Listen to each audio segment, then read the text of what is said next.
All right, so we got VCorn here today. I got the headlights installed. They look really nice. I'm going to show you what they look like now. That's pretty sick. When you hit the unlock button, it does a little light show every single time. Whoop, whoop. It also does it when you start it up too, but I'm not going to demonstrate that, but that's pretty cool. There's one problem though with these lights. I really like them, got them on Amazon.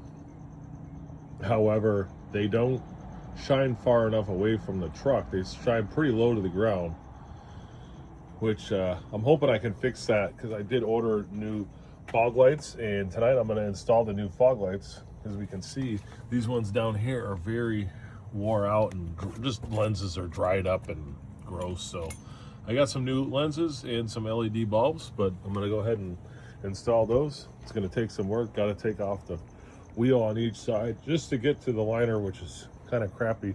There's not enough room. I was under there the other night, and yeah, you can't even see where the light hooks up without jacking up the car. So I've got to do that, and I'll continue this video as soon as I get going.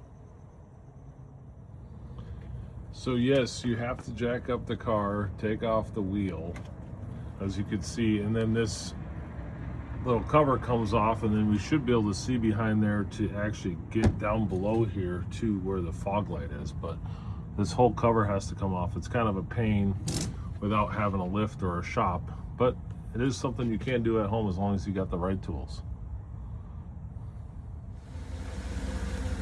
All done. Lights are in. They work. LEDs are much nicer than what was in there before, and the lenses are much cleaner too. So I'm going to take it out for a drive and see how she looks with the fog lights, but as of right now they look really good. Even when I took the wheels off, I cleaned inside the wheel wells. Most people probably don't do that, but I sprayed down the plastic, got some degreaser, and now they're shined up real good now. But thanks for watching this one, and sorry I didn't show you exactly how to do it, but catch you on the next video.